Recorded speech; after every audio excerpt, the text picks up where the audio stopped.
Il y a quelques semaines, je vous ai fait une vidéo sur comment construire votre landing page. On a parlé d'outils, on a parlé de structure, mais on a effleuré un sujet qui est le copywriting.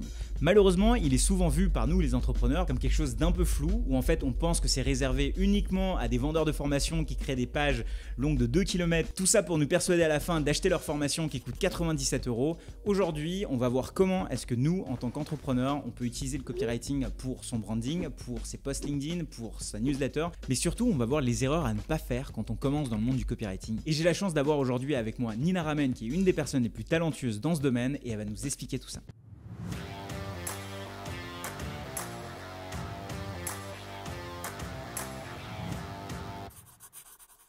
Nina, je suis hyper content de t'avoir ici. Est-ce que tu peux nous expliquer un petit peu ce que c'est que le copywriting ? Oui, alors merci à toi, Shubham, pour l'invitation. C'est super cool. Tu as dit quelque chose qui était intéressant en introduction. Tu as dit que le copywriting, c'était pas seulement quand on vendait des formations. Effectivement, le copywriting, donc c'est l'art de créer de l'engagement avec les mots.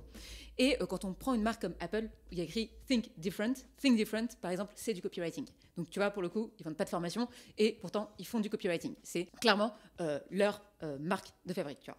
Donc, premièrement, le copywriting, effectivement, ça s'applique à partir du moment où tu veux créer de l'engagement avec tes clients et tes prospects. Le copywriting, c'est l'art de vendre avec les mots, vendre au sens large, c'est-à-dire que sur les réseaux sociaux, ça va être comment est-ce que je crée de l'engagement, j'obtiens un like, comment est-ce que j'obtiens un commentaire.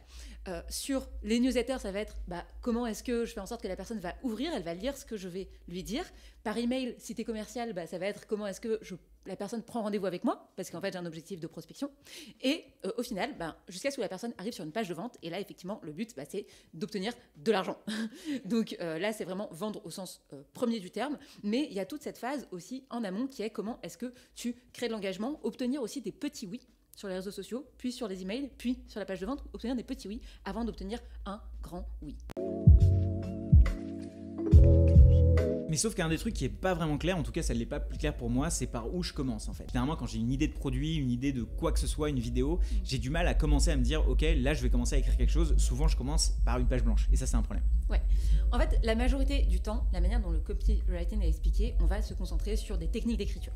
Or le copywriting, les techniques d'écriture, ce n'est que 20% du copywriting. Technique d'écriture, peut-être qu'il y a certaines personnes qui connaissent AIDA, PAS, en fait c'est ce qu'on appelle des structures, des frameworks. Ça c'est bien, mais en fait c'est un support. Ce n'est que 20% du travail. 80% du travail, c'est à quel point tu vas réussir à rentrer dans la tête de tes clients et à les comprendre. Je m'explique, si quelqu'un a le sentiment que tu comprends son problème, il partira du principe que tu as la solution. Deuxième chose, tu vas pas vendre de la même manière à quelqu'un qui veut, imaginons passer de la voiture au vélo, tu vas pas convaincre la même personne de la même manière. Imaginons que je dois convaincre mon copain qui est bobo écolo, s'il doit passer de la voiture au vélo, je lui amènerai l'argument, écoute, tu vas diminuer ton empreinte carbone. Si je dois convaincre ma mère qui a vu les embouteillages arriver à Paris, je lui dirais, écoute, tu vas gagner du temps et tu n'auras plus de problème pour te garer. Et si je devais me convaincre moi, je me dirais, écoute, tu as pris quelques kilos pendant le confinement, le fait de faire du vélo, ça va te permettre de faire du sport sans pour autant perdre trop de temps dans ta journée. Donc là, tu vois, on a un seul produit qui est le vélo, on a une seule promesse, passer de la voiture au vélo, et pourtant, on a 3 personas qui sont différents et 3 manières d'aborder les choses. Et si je commence à parler de perdre du poids à mon copain qui est plutôt sur la cible écologie, en fait lui il n'en a rien à faire, donc ça va pas lui parler. Donc si tu essaies de vendre des choux-fleurs à quelqu'un qui veut des carottes, ça ne marchera pas. Donc il faut d'abord partir de à quel point tu connais ton interlocuteur, ce qu'on appelle ton persona. Là, des 3 personnes sont 3 personas. Et ça, c'est la clé du copywriting, c'est la clé du 80%, c'est la connaissance de ton persona. Et tout part d'ici. Donc en fait, on a un message différent pour chacun des personas. Maintenant, je sais que le 80%, c'est pas d'écrire ce message directement, mais c'est de comprendre un petit peu ce persona. Comment est-ce que tu commences à essayer déjà même d'imaginer ce persona? Parce qu'un des problèmes, c'est que souvent quand on pense qu'on a l'idée révolutionnaire du logiciel, l'idée révolutionnaire du business qui va tout changer, on veut s'adresser à tout le monde. Et donc notre persona, c'est un peu tout le monde. Mais j'ai cru comprendre, en discutant avec toi, c'était une erreur. Oui, en fait, si tu t'adresses à tout le monde, tu t'adresseras à personne. Si tu essaies d'embrasser tout le monde, tu finiras avec la mononucléose, c'est ce que je dis tout le temps. Donc c'est contre-intuitif parce que quand on a un produit, on a envie de se dire « Ah mais ça marche pour lui parce que en fait le vélo c'est bien pour ça et puis pour ça ». On a envie de s'adresser à tout le monde. En fait c'est l'inverse. Plus tu vas avoir un message précis, plus tu vas avoir un message qui va être engageant. Donc tu as 2 choix. Soit tu as déjà un produit et tu as déjà des clients et dans ces cas-là, tu peux aller chercher auprès de ces personnes-là des informations, soit t'en as pas. Dans le premier cas, tu vas mener des interviews, et dans le deuxième cas, en fait, tu vas faire des recherches sur Internet. Juste, je dis ça très rapidement parce que c'est une mine d'informations, c'est demander à Google, vraiment. Ça paraît bête comme conseil, mais notamment Amazon, il y a plein de revues sur Amazon. Si tu tapes en fait sur vélo, par exemple, typiquement, tu vas voir aussi dans les revues des commentaires négatifs et des commentaires positifs. Et tu vas avoir une personne qui va dire, ok, c'est un vélo qui est hyper pliable, qui est hyper facile, parce que moi je peux le transporter partout dans la rue, parce que j'habite à Paris, j'ai pas beaucoup d'espace, je peux le mettre dans mon placard chez moi. Et ben là, t'arrives à quoi? T'arrives à une promesse. Ce mec-là, qu'est-ce qui est important pour lui? C'est que son vélo, il soit compact et qu'il puisse se balader partout avec. Donc ça, c'est intéressant comme information à récupérer sur ton persona, et t'as pas forcément besoin d'aller parler à la personne si tu n'as pas de clients potentiels sous la main. Deuxième manière que tu as de faire, c'est d'aller parler aux gens qui t'achètent déjà. Donc tu vas aller parler à la personne, tu bookes un entretien avec elle d'une demi-heure, tu lui expliques, tu lui dis voilà, écoute, je cherche pas à te vendre quoi que ce soit, ça peut être un client ou un prospect, mais je cherche pas à te vendre quoi que ce soit, j'ai juste besoin d'une demi-heure de ton temps pour qu'on puisse échanger sur qui tu es, ce que tu veux, quels sont tes problèmes. Et l'avantage, c'est que les gens adorent parler d'eux. Ouais. Et donc là, tu vas passer une demi-heure avec la personne, tu lui poses des questions. Quel est ton objectif principal dans la vie? De quoi tu rêves? En gros, quel est ton problème dans ce domaine? Quels sont tes principaux problèmes avec les vélos? Voilà, ton sujet aujourd'hui. Troisième question, c'est qu'est-ce qui se passe si tu résous pas ce problème? Okay. Donc là, c'est un peu ce qu'on appelle le pire scénario. Donc rien qu'en ayant ces trois questions, t'as quoi? T'as les désirs, les freins et le pire scénario. Et ça, déjà, ça va être des éléments qui vont permettre de creuser. Autre chose qui est importante à avoir quand tu fais ces interviews-là, ça va être de poser la question pourquoi. Toi, tu es en situation d'intervieweur, 80% du temps, tu écoutes. Okay. Pourquoi? Il faut que tu arrives à un degré de compréhension de la personne, c'est pas juste je vais acheter un nouveau vélo. C'est pourquoi? En fait, je vais avoir une famille, et donc du coup, je vais moins pouvoir prendre la voiture, j'ai besoin d'avoir quelque chose de plus maniable. Ça va être, je déménage. Enfin, tu vois, il y a plein de raisons dans lesquelles, et donc c'est ça où en fait tu vas arriver à avoir un degré de compréhension de pourquoi la personne. Et là, tu vas lui faire la bonne promesse derrière. C'est ce à quoi tu dois arriver à te dire quels sont ses désirs, quels sont ses rêves et quelles sont ses douleurs. Et justement, tu vois, Nina, moi j'ai fait ce travail sur mon audience, j'ai essayé de définir ces différents personnages. Par contre, j'ai du mal à passer à la suite. Moi, souvent, le copywriting dans ma tête, c'est que de l'écrit, donc typiquement écrire une newsletter. Mais j'ai du mal à voir comment est-ce que je passe des personas qui sont définis, j'ai leurs problèmes, j'ai discuté avec eux, à qu'est-ce que je leur donne comme contenu écrit. Les vidéos, c'est cool, ça marche bien, parce que j'ai de la chance de ne pas devoir écrire absolument une vidéo. Par contre, dès qu'il s'agit d'une newsletter, les gens, ils n'ont pas reçu de newsletter depuis des mois, en fait.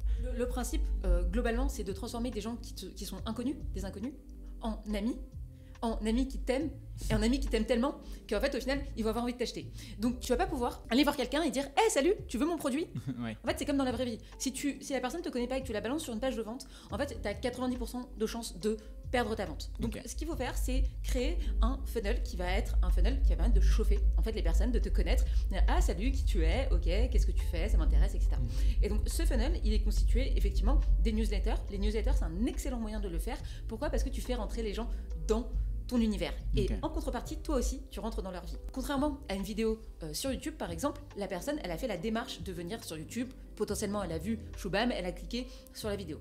Alors que la newsletter, tu rentres dans sa vie. C'est un peu comme un ami qui t'envoie un texto.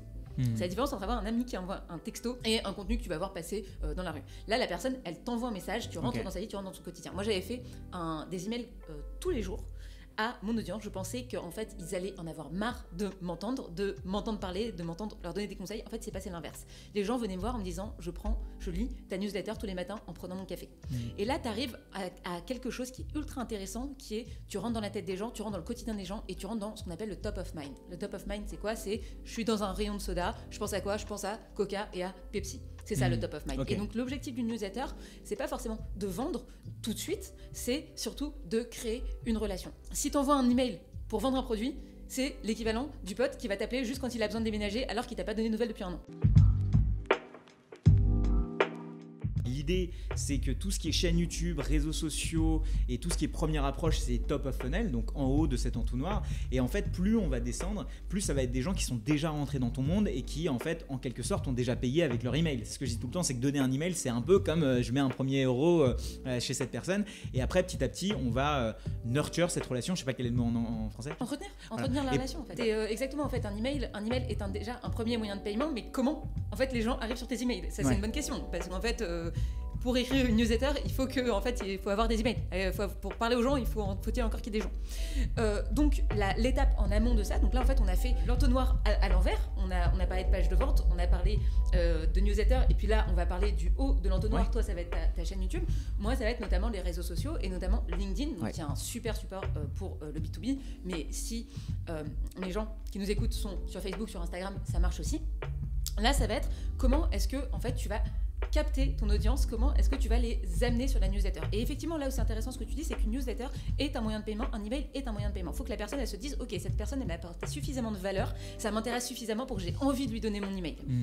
Donc là, sur les réseaux sociaux, il faut juste, je donnerais ce conseil qui est très activable pour le coup, ça va être d'avoir toujours des sujets qui sont à la fois très larges ou très experts. Ce qu'on appelle le top funnel, middle funnel et bottom funnel. Je m'explique, moi quand je parle de copywriting, donc c'est le bas de mon funnel, bottom funnel, copywriting, personne ne sait ce que c'est que le copywriting. Moi je vais en soirée, dans le vrai monde des gens, personne ne sait ce que le copyright. Le droit de la propriété intellectuelle, non je fais pas de droit, pas du tout. Donc tout ça pour te dire quoi, que en fait, même si moi dans mon monde ça me paraît très logique, et même dans le tien ça te paraît évident ce que c'est que le copywriting, en fait le copywriting c'est très niche. Donc ça c'est mon bottom funnel. Si je commence à parler sur LinkedIn, sur les réseaux sociaux, que de copywriting, tu vois bien qu'en fait je vais être limitée en termes de viralité. Tous les Nina et tous les Shubham ils vont s'engager avec moi, mais en fait finalement ça représente pas tant que ça. Donc ce qui est intéressant c'est aussi d'avoir des sujets qui sont plus larges, et donc moi je suis Nina, je suis copywriteuse, mais je suis aussi engagée sur des sujets notamment d'éducation. L'éducation c'est quelque chose qui m'intéresse énormément, le féminisme c'est quelque chose qui m'intéresse énormément, et l'éducation ça concerne tous les gens qui sont sur LinkedIn. Tous les gens qui sont sur LinkedIn sont allés à l'école, et donc tout le monde a une expérience de l'école. Ok, c'est quoi l'apprentissage? Comment est-ce que tu apprends? Comment est-ce que tu évolues? Il y a plein de gens qui se posent la question, ok, est-ce que ce qu'on apprend à l'école, est-ce que ça vaut le coup de continuer à apprendre le théorème de Pythagore alors qu'on va pas s'en servir au quotidien? Ça tu vois, ça c'est des sujets sur lesquels qui sont beaucoup plus larges, qui vont engager plus de gens, parce que Micheline qui fait pas de copywriting, elle a forcément été à l'école, elle a probablement appris le théorème de Pythagore. Pareil pour le féminisme, c'est un sujet qui est très engagé et qui concerne 50% des gens, voire 100% des gens. C'est ça qui est intéressant de savoir, et donc ça c'est plutôt une stratégie qui va être en termes de qu'est-ce que je publie, c'est vraiment de passer de ok, comment est-ce que j'amène les gens progressivement à moi, et encore une fois, comment est-ce que je les emmène doucement vers moi, mon produit et mon expertise. D'accord. Maintenant qu'on a compris ce que c'est que les personas, comment est-ce qu'on les définit et quelles sont les questions qu'on se pose, on va se demander comment est-ce qu'on utilise toutes ces informations. Est-ce qu'on passe tout de suite à l'écriture d'une page de vente ou d'une landing page ou encore d'un post LinkedIn, ou alors il y a encore du travail préparatoire à faire. Mais juste avant, si jamais vous êtes en train d'apprécier cette vidéo, n'hésitez pas à mettre un like, et si vous avez envie d'en apprendre un petit peu plus sur le copywriting, vous pouvez aller regarder l'univers de Nina, notamment son LinkedIn. Et justement, un des trucs que j'adore sur le contenu de Nina, c'est que c'est un peu comme la veille de cette chaîne où en fait on n'est pas là juste pour vous vendre une formation à la fin. Il y a beaucoup de contenu hyper actionnable et qui est totalement gratuit, ce que moi j'adore, et moi aussi ça me permet de progresser en copywriting. Justement, c'est ça qui est génial, c'est-à-dire qu'en fait, quand on a peur de se dire ok, je vais choisir un persona cible, en réalité, on peut tout de même parler d'autres sujets, mais qui vont être en quelque part en lien. Par exemple, je sais pas, si je lance un sujet de recrutement, je vais pouvoir parler de RH, de comment est-ce que les gens se sentent pendant le recrutement, des compétences, de plein de choses, alors que ça se trouve, je vends un logiciel de recrutement, et ça peut être une des stratégies, et j'imagine que c'est de là découlent les stratégies de contenu en général des gens qui font du contenu en ligne. Exactement, c'est ça. C'est que en fait, tu dois, c'est intéressant d'avoir aussi, ça te donne aussi une profondeur à ce que tu dis, et du coup, ta newsletter, elle peut être beaucoup plus spécifique sur ton sujet. Moi, j'ai une newsletter par exemple qui est sur le copywriting, dédié au copywriting pour le copywriting, voilà. Mais quand je fais un sujet, notamment là j'ai fait un sujet qui était engagé sur le féminisme, sur la fausse couche, en fait c'est un sujet donc, qui a énormément pris sur LinkedIn, mais ça me crée aussi de l'acquisition sur la newsletter, parce que parmi les gens qui ont vu ce post-là, il y en a qui connaissent le copywriting et il y en a qui sont engagés sur ce sujet-là. Après, j'ai une autre newsletter qui est engagée uniquement sur le féminisme, et là, forcément, il y a plus de gens qui se sont inscrits à celle-là, mais c'est juste pour te montrer que parfois, tu pars d'un sujet qui est très large, et en fait, parmi ces gens-là, il y a des gens qui vont être aussi de plus en plus engagés sur toi, ta thématique, notamment l'entrepreneuriat, tu vois. Tu vas forcément parler de recrutement. Quand tu vas forcément parler de recrutement, tu vas forcément parler d'offre d'emploi. Qui dit offre d'emploi dit comment je rédige une offre d'emploi. Comment je rédige une offre d'emploi dit copywriting. Donc en fait, tu vois comment à partir d'un sujet qui est le recrutement, qui est ok, viens, on traite les candidats comme des gens sympas et on arrête de leur parler comme des robots, on leur parle juste comme des gens sympas et on crée de l'engagement sur nos offres d'emploi, à comment tu peux en fait amener progressivement au copywriting. Donc ça, tu vois, ça c'est clairement une manière de faire qui est, je pars d'un sujet qui est assez large et je mène les gens progressivement à ma thématique. Et là, vous pouvez vous dire, mais ok, pourquoi on parle tant de création de contenu? Pourquoi c'est tel un enjeu? En fait, il y a une réalité, c'est qu'aujourd'hui, les boîtes ne le savent pas, mais ce sont tous des boîtes de médias. En fait, aujourd'hui, il y a tellement de contenu que vos prospects ou les personnes que vous allez viser, à un moment donné, quand elles vont ouvrir leur téléphone, que ce soit LinkedIn, Twitter, Instagram, vont voir du contenu. Et qu'en réalité, la vente démarre à ce moment-là. Quand on dit vente, c'est pas uniquement de l'argent, c'est aussi juste de l'engagement. Et plus on va commencer à descendre dans ce funnel, plus on va être apte à un moment donné de rentrer dans l'univers de la marque. Et en fait, notre branding, c'est aussi du copywriting. Et là, je vais vous donner mon exemple où moi, la chaîne YouTube, c'est des contenus assez larges. Pour moi, ça, par exemple, ça fait partie d'un contenu assez large qui n'est pas du no-code. Petit à petit, on ramène les prospects sur du no-code. Après, on ramène sur potentiellement Notion. Et puis après, il y a peut-être une formation gratuite Notion Facile. Et peut-être qu'un jour, il y a une ouverture de formation ou alors il y a un autre SaaS, un produit qui va être là. Mais en tout cas, moi, ce que je me dis, c'est que mon tunnel de vente, c'est un peu mon environnement dans lequel les gens vont rentrer. J'ai pas encore tous les produits que je veux vendre. J'ai pas encore, en fait, je sais pas exactement ce que je veux vendre. Mais en tout cas, je prépare le terrain parce que, en fait, c'est peut-être que chaque boîte devrait faire plutôt que de commencer par le produit, en fait. Exactement, c'est ça. C'est en fait, tu as réussi à créer un lien, tu as réussi à créer une audience et parfois même une communauté. Parce que la différence entre une audience et une communauté, c'est qu'une communauté, en fait, elle existe par elle-même. Moi, il y a un groupe avec 700 personnes qui s'appelle Ramène ta fraise, comme Nina ramène. Et les gens se sont mis dedans et interagissent par eux-mêmes. Et en fait, ça a été véhiculé aussi par les contenus que je crée, par la marque personnelle que j'ai créée, au travers de mes écrits, qui fait que ça a fédéré une communauté. Et derrière, en fait, c'est avec elle que je vais construire mes produits. Et donc, juste pour la petite anecdote, pour te raconter l'histoire, je connaissais pas, je savais pas encore quel produit j'allais vendre. Je suis allée voir les personnes de cette communauté. Je leur ai demandé, ok, demain, tu as un produit de Nina, lequel ce serait? Et les personnes m'ont dit, moi, j'aimerais un accompagnement sur LinkedIn parce que j'aimerais poster tous les jours. J'ai dit ok, et en fait j'ai construit mon produit avec ces gens-là. Et là tu vois bien à quel point c'est puissant, parce que tu pars plus en fait d'un produit que toi tu vas construire tout seul et tu vas dire ok, j'espère que ça va se vendre. Tu pars en fait de ta personne, quels sont ses problèmes, et tu crées un produit pour résoudre ces problèmes. Et ton produit ne peut que se vendre, puisque c'est la personne qui l'a construit avec toi, c'est les personnes qui l'ont construit avec toi. Et donc là, tu vois la puissance du contenu, c'est que le contenu, il te permet en fait d'avoir une communauté, et cette communauté, ensuite, derrière, tu vas pouvoir construire avec elle des produits. Et le copywriting, si tu veux, il intervient à plusieurs endroits. Il intervient dans la création de contenu, comment est-ce que tu véhicules un contenu, comment tu apportes de la valeur à l'écrit. Donc ça, c'est la première chose. Et ensuite, une fois que tu as apporté de la valeur, tu vas créer de l'engagement avec ces personnes-là, parce que c'est pas que la valeur. Si tu dis un truc chiant, en fait, tu n'arriveras jamais à créer de l'engagement. Tu peux raconter la même histoire, tu peux avoir la même valeur dans ce que tu dis, et avoir quelqu'un qui va lire ou pas lire ton article. Et après, derrière, tu déclines ça sur tes pages de vente, sur ton site internet, sur tu vois, ce qu'on appelle la tagline, en fait, la phrase principale de ton site internet, pour avoir quelque chose où les gens se disent « Ah ouais, en fait, elle a compris mon problème. Là, je me reconnais. » Et là, comme je me reconnais, je m'engage avec elle, et comme je m'engage avec elle, en fait, derrière, une fois que les gens ils sont avec toi, en fait, après, ton produit, il sera beaucoup plus simple à créer. En fait. Ouais, parce qu'ils l'auront co-construit, et tu avais parlé de l'effet Ikea, vu qu'ils l'ont co-construit avec toi, ils sont fiers de ce truc-là, et ça, c'est vraiment, vraiment fou. Et en fait, ça marche aussi que vous ayez une appli mobile, que vous ayez un SaaS que vous voulez créer, que vous ayez une formation ou un bootcamp ou même du coaching. Si vous vous lancez en freelance et que vous voulez faire du coaching, par exemple, et rien de mieux que juste de parler à vos clients et de parler de leurs problèmes et de créer ça et co-créer ce produit avec eux, tout simplement. Exactement. Et je finirai juste par quelque chose que je dis souvent, c'est vends le problème. Ouais. Vends le problème, vends pas la solution. Si les personnes partent du principe que tu comprends leur problème, déjà ça soulage. Ouais. Bon vas-y, je t'écoute maintenant. C'est quoi ta solution? Et si tu arrives à ce degré-là, après tu peux créer du contenu, tu peux créer une page de vente, tu peux créer ce que tu veux. Tu as créé en fait l'espace avec la personne, tu as créé la connexion, et toi de ton côté, tu sais à qui tu parles, et forcément derrière tout sera beaucoup plus cohérent et en lien avec ce que tu voulais dire. Merci beaucoup Nina pour tout ce temps que tu nous as accordé. Si vous voulez voir un petit peu plus de ce que fait Nina, il y a une vidéo qui s'affiche ici qui parle aussi de copywriting, ou si vous voulez regarder un petit peu plus sur comment fonctionne LinkedIn ainsi que son algorithme, il y a cette autre vidéo. Quoi qu'il arrive, on vous retrouve tout de suite dans une de ces vidéos. À tout de suite.